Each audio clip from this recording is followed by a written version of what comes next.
আজ হোয়াটসঅ্যাপ বিশ্বের সবচেয়ে জনপ্রিয় মেসেজিং অ্যাপস হয়ে উঠেছে। তার ব্যবহারকারী সংখ্যা প্রায় 3 বিলিয়নেরও বেশি, অর্থাৎ বিশ্বের জনসংখ্যার প্রায় 25% এই হোয়াটসঅ্যাপ ব্যবহার করে থাকে। কিন্তু আপনি কি কখনো ভেবে দেখেছেন, যেহেতু এই অ্যাপসটি সম্পূর্ণ বিনামূল্যে ব্যবহার করা যায় এবং এই অ্যাপসের ভিতর কোনো ধরনের বিজ্ঞাপনও আসে না, তাহলে এখন প্রশ্ন হচ্ছে এই অ্যাপস দিয়ে কিভাবে তারা বিজনেস করে বা তাদের আয়ের উৎসটা কোথায়। তো আপনি হয়তো 2-3 বছর ধরে হোয়াটসঅ্যাপ ব্যবহার করছেন, কিন্তু এই ধরনের ইনফরমেশন আপনি কোথাও পাননি বা আপনি জানেন না। তো হোয়াটসঅ্যাপের শুরু থেকে শেষ পর্যন্ত আলোচনা করা হবে এবং দেখানো হবে তাদের বিজনেস মডেল কি, এবং তার সাথে এমনই সব অজানা তথ্য উঠে আসবে আপনার সামনে। তো চলুন শুরু করা যাক। আমি আছি সূর্য আর আপনারা দেখছেন টেকসান।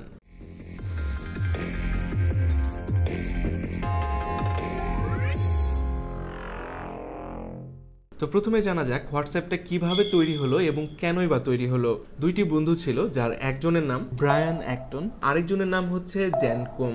এর আগে তারা দুইজনে 9 বছর ইয়াহুতে জব করেছে এবং তারা একসময় ইয়াহুর জবটা ছেড়ে দেয় এবং বিভিন্ন কোম্পানিতে জবের অ্যাপ্লাই করতে থাকে। তারা টুইটারেও জবের জন্য অ্যাপ্লাই করেছিল এবং ফেসবুকেও অ্যাপ্লাই করেছিল, কিন্তু তাদেরকে রিজেক্ট করা হয়।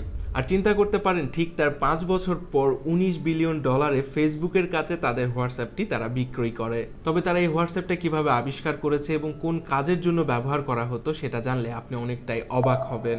জ্যান কোম প্রায় জিমে থাকতো এবং জিমে থাকা অবস্থায় তার ফ্রেন্ড বা তার রিলেটিভ বা পরিবারের লোকজন তাকে কল করলে সে রিসিভ করতে পারতো না এবং সে বুঝাতেও পারতো না সে জিমে রয়েছে। এর জন্য সে চিন্তা করে যে সে এমন একটি অ্যাপস বানাবে যেখানে তার লাইফ স্ট্যাটাসটি লেখা থাকবে, অর্থাৎ সে যা কাজে থাকবে সেই কাজে লাইফ স্ট্যাটাসটি সেখানে থাকবে এবং পরিবারের লোকজন বুঝতে পারবে সে এই কাজে ব্যস্ত রয়েছে।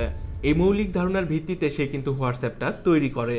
তো এই বিষয়টি এখন ভাবলে অবাক লাগে যে হোয়াটসঅ্যাপ কিন্তু প্রথমে মেসেজিং একটি অ্যাপ্লিকেশন ছিল না, যেটা বর্তমানে আপনি ব্যবহার করছেন।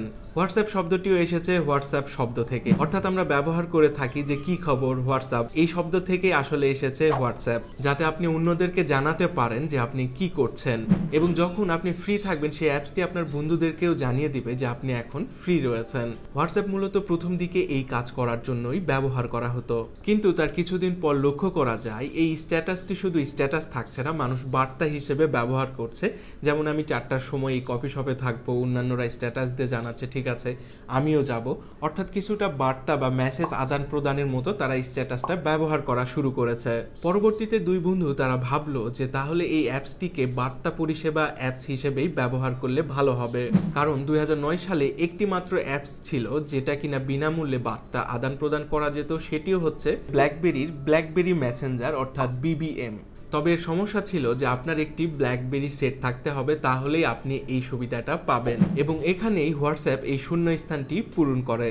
মাত্র কয়েকদিনের ভিতরে 2 লক্ষেরও বেশি বার ডাউনলোড হয়ে যায় এই হোয়াটসঅ্যাপ অ্যাপটি, এবং কিছুদিনের ভিতরে হোয়াটসঅ্যাপের জনপ্রিয়তা আকাশচুম্বী হয়ে যায় এবং তারা কিছু বিনিয়োগ পাওয়া শুরু করে কোনো ধরনের বিজ্ঞাপন ছাড়াই, কারণ ব্যবহারকারীরা এই অ্যাপসটিকে অনেক বেশি পছন্দ শুরু করে এবং তারা তাদের বন্ধু এবং তার বন্ধুরা তার বন্ধুকে জানাতে শুরু করে। 2009 সালের দিকে টেলিফোন কোম্পানিগুলো একটি মেসেজ বা বার্তা প্রেরণের ক্ষেত্রে অনেক টাকায় চার্জ করত, কল রেটও ছিল প্রায় অনেক বেশি। এগুলি সেই সময় আসলেই অনেক ব্যয়বহুল ছিল। আর ঠিক এই সময় আপনার হাতে ছিল একটি সম্পূর্ণ ফ্রি অ্যাপ, যেটার মাধ্যমে আপনি বার্তা প্রেরণ করতে পারবেন, কল করতে পারবেন, যার জন্য ব্যবহারকারীদের ভিতরে এটি দ্রুত ছড়িয়ে পড়ে। তবে এই অ্যাপসটি অন্যান্য মহাদেশ বা দেশে খুব দ্রুত ছড়িয়ে পড়লেও আমেরিকা তার প্রভাব এখনো অবধি দেখা যায় না, কারণ আমেরিকানরা সেই সময় কল করা বা মেসেজ বার্তা প্রেরণ করা সবকিছুই প্রায় ফ্রিতেই পেত, যার ফলে আমেরিকায় হোয়াটসঅ্যাপ ব্যবহার করার খুব একটা প্রচলন ছিল না, সেটি আজ অবধিও। তবে হোয়াটসঅ্যাপকে চালানোর জন্য বা নিয়ন্ত্রণ করার জন্য তাদের কাছে খুব একটা বড় টিম ছিল না বা প্রথমে তাদের প্রয়োজনীয় হতো না। তবে হোয়াটসঅ্যাপ যারা তৈরি করেছে তাদের ক্ষেত্রে খুব একটা বেশি খরচ না থাকলেও পরবর্তীতে ব্যবহারকারী এতটাই বেড়ে যায় যে প্রথমে হোয়াটসঅ্যাপটা খোলার পর যে আপনার ভেরিফিকেশন কোডটি নিতে হয় আপনার ফোনে যে SMS পাঠানোর পরে, সেই SMSটা পাঠানোর জন্য তাদের ব্যয় অনেকটাই বেড়ে গিয়েছিল, আর এই ব্যয়টাই তারা নিয়ন্ত্রণ করতে হিমশিম খেত। তবে তারা যে ছোট আকারে কিছু বিনিয়োগ পেয়েছিল তা দিয়ে তাদের হচ্ছিল না, এই জন্য তারা একটি চিন্তা করে যে একটি চার্জ নির্ধারণ করতে হবে, এবং সেটি ছিল 1 বছরের জন্য যারা হোয়াটসঅ্যাপ ব্যবহার করবে তাদেরকে $1 পে করতে হবে।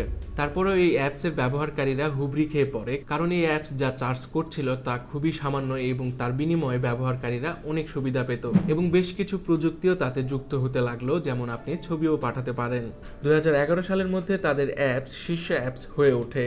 অ্যাক্টন একটি বিষয়ে স্পষ্ট ছিলেন, তিনি তার টেবিলে একটি নোট রেখেছিলেন। তিনি এই হোয়াটসঅ্যাপের ভিতর কোনো ধরনের বিজ্ঞাপন দিবে না, কোনো ধরনের গেমসের অপশান দিবে না, অর্থাৎ হোয়াটসঅ্যাপের ভিতরে তিনি কোনো বিজ্ঞাপন চালাতে চাননি, কারণ তিনি চেয়েছিলেন এই মেসেজিং অ্যাপসটি এমন দক্ষ হোক যাতে অন্য কোনো অ্যাপস এর প্রতিযোগিতা না করতে পারে। তাদের $1 ব্যবসায়িক মডেলটি খুবই সফল হয়েছিল। 3 বছরের মধ্যে হোয়াটসঅ্যাপ একটি লাভজনক কোম্পানিতে পরিণত হয়েছিল। তারা যে অর্থ উপার্জন করছিল তা তাদের ছোট টিমে ব্যয় করা হয়েছিল, যাতে হোয়াটসঅ্যাপের নতুন বৈশিষ্ট্য যোগ করা যায় এবং অ্যাপসের কিছু সমস্যা সংশোধন করে।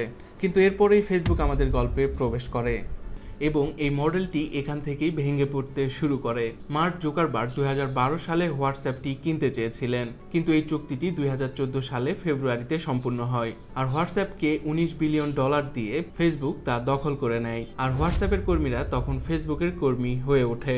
2014 সালেও যদি লক্ষ্য করি, বেশ কিছু মেসেজিং অ্যাপস বাজারে আসে, যেমন উইচ্যাট, কিক, লাইন এবং ভাইবার। আর ফেসবুক হোয়াটসঅ্যাপকে কিনতে আগ্রহ দেখায়, কারণ সে চাইতো মেসেজিং অ্যাপসের ধারে পাশেও যেন কেউ না থাকে। আর হোয়াটসঅ্যাপের ব্যবহারকারীর সংখ্যা এত বেশি ছিল এবং তার ডাটা সংখ্যাও অনেক বেশি ছিল। আর ফেসবুক সেখানেই চিন্তা করে যে গ্রাহকের ডাটা দিয়েই তারা অনেক অর্থ উপার্জন করতে পারবে। এদিকে অ্যাক্টন এবং কোম রাতারাতি প্রায় বিলিয়নার হয়ে যায়। তবে ফেসবুকের কাছে বিশেষ শর্তেই কিন্তু তারা এই অ্যাপটা বিক্রি করেছিল। মার্ক জুকারবার্গ তাদেরকে বলেছিল যে সেই অ্যাপ্লিকেশনটি কেনার পরেও স্বাধীনভাবে হোয়াটসঅ্যাপ চালানোর অনুমতি দেবে তাদের কাজে কোনো ধরনের হস্তক্ষেপ থাকবে না। তাই তারা এটি বিক্রি করতে রাজি হন। এটি একটি ভালো চুক্তি বলে মনে হয়েছিল তাদের কাছে। কিন্তু এই গল্পের কোনো সুখবর সমাপ্তি নেই, কারণ পরবর্তী বছরগুলিতে ফেসবুক এবং হোয়াটসঅ্যাপের ভিতরে দ্বিধাদ্বন্দ্ব তৈরি হয়। 2016 সালের জানুয়ারিতে আমরা জানতে পারি হোয়াটসঅ্যাপ আর পেইড অ্যাপস থাকছে না, এটি আবারও সম্পূর্ণ বিনামূল্যে একটি অ্যাপস পরিণত হতে যাচ্ছে, এবং সেটা তাই হয়। এর বড় একটি কারণ হচ্ছে এশিয়া মহাদেশ, যেমন ভারত, পাকিস্তান, বাংলাদেশ, এই দেশগুলোতে ডুয়েল কারেন্সি কার্ড না থাকায় হোয়াটসঅ্যাপের এই $1 তারা পেমেন্ট করতে পারছিল না, যার ফলে হোয়াটসঅ্যাপ ওই ইউজারের কোনো ডাটা পাচ্ছিল না। তো এখানেই মূলত তাদের দ্বন্দ্ব তৈরি হয়, কারণ ফেসবুক চাচ্ছিল অনেকগুলি ইউজার এবং অনেকগুলি ডাটা, যেই ডাটাগুলি বিক্রি করে তারা অর্থ উপার্জন করবে। আর আমরা কাহিনী শুরু থেকে জেনে আসছি যে হোয়াটসঅ্যাপের এইরকম কোনো উদ্দেশ্যই ছিল না, এবং তার পরবর্তীতে আমাদের এই এশিয়া মহাদেশে এই হোয়াটসঅ্যাপ ব্যবহার অনেক বেড়ে যায় এবং আমরা দেখেছি খুব দ্রুতই এই অ্যাপসটি আমাদের ভিতরে অনেক জনপ্রিয় হয়ে ওঠে, যার ফলে আমাদের অনেক ডাটাই চলে যায় ফেসবুকের কাছে এবং এই ডাটা দিয়ে তারা অনেক বিজনেস করে। তবুও যেন তাদের মন ভরছিল না, কারণ তাদের মাথায় ঘুরছিল 19 বিলিয়নের একটি অ্যামাউন্ট।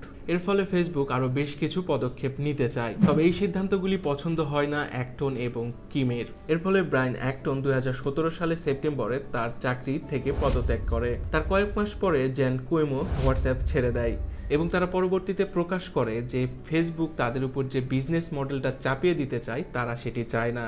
এর ফলে তারা এই ব্যবসা প্রতিষ্ঠান থেকে বের হয়ে আসে। বলতে পারেন 2018 সালের পর মার্ক জুকারবার্গ তার হোয়াটসঅ্যাপের উপর ফুল নিয়ন্ত্রণ নিতে পারে এবং পরবর্তীতে তারা দুই বন্ধু কিন্তু আবারও একটি অ্যাপস প্রতিষ্ঠিত করে, যার নাম হচ্ছে সিগন্যাল। অনেকেই জানেন এই সিগন্যাল অ্যাপসটিকে হোয়াটসঅ্যাপের সঙ্গে তুলনা করা হয়, কারণ দুইজনের প্রতিষ্ঠাতা যে সেম এবং তার ভিতরে বেশ কিছু ফাংশন বা বেশ কিছু সুবিধা অ্যাড রয়েছে। এখন আপনি চিন্তা করেন যে আপনি হোয়াটসঅ্যাপ ব্যবহার করবেন নাকি সিগন্যাল ব্যবহার করবেন, সেটা সম্পূর্ণ আপনার ব্যাপার। তবে আপনার ডাটা নিরাপত্তার কথা চিন্তা করতে গেলে অবশ্যই আপনি সিগন্যালটাই ব্যবহার করবেন। এবং লক্ষ্য করবেন 2018 সালের পরেই হোয়াটসঅ্যাপের আরও একটি ভার্সন আছে, সেটি হচ্ছে হোয়াটসঅ্যাপ বিজনেস মডেল। যে হোয়াটসঅ্যাপটিকে তৈরি করা হয়েছে বিজনেস আদলে, অর্থাৎ হোয়াটসঅ্যাপের মাধ্যমে যারা বিজনেস করতে চান তাদের জন্য যে অ্যাকাউন্টটি তৈরি করতে হবে সেটি হচ্ছে হোয়াটসঅ্যাপ বিজনেস অ্যাকাউন্ট। তবে এর পাশাপাশি হোয়াটসঅ্যাপ আরও একটি সুবিধা অ্যাড করার চেষ্টা করেছিল, সেটি হচ্ছে হোয়াটসঅ্যাপ পেমেন্ট মেথড। তবে বিভিন্ন দেশের পেমেন্ট মেথড থাকায় এটি বেশি কার্যকর হয়নি। এছাড়াও গুগলে বা ওয়েবসাইটে বা বিভিন্ন জায়গাতে আপনি একটি হোয়াটসঅ্যাপের লোগো ব্যবহার করতে পারেন, সেখানে ব্যবহারকারীদের অনেক সুবিধা রয়েছে। তবে যেই প্রতিষ্ঠান হোয়াটসঅ্যাপের কাছ থেকে এই সুবিধাটা চাচ্ছে তাদেরকে কিন্তু অবশ্যই পেমেন্ট করতে হচ্ছে। বর্তমানে এগুলি হচ্ছে হোয়াটসঅ্যাপের আয়ের উৎস। তো হোয়াটসঅ্যাপ আমাদের ইনফরমেশন দিয়ে আজও বিজনেস করছে কিনা তা হয়তো আমি সকলেই জানি, তবে এটি বলতে পারছি না। তো এই ছিল হোয়াটসঅ্যাপ নিয়ে আজকের পর্ব। ভিডিও আর ইনফরমেশন যদি আপনার কাছে ভালো লেগে থাকে অবশ্যই লাইক, কমেন্ট আর চ্যানেলটিকে সাবস্ক্রাইব করতে ভুলবেন না। দেখা হবে আপনার সাথে নতুন কোনো ভিডিওতে। আপনার শুভকামনা জানিয়ে শেষ করছি আজকের ভিডিও। ধন্যবাদ, ভালো থাকবেন।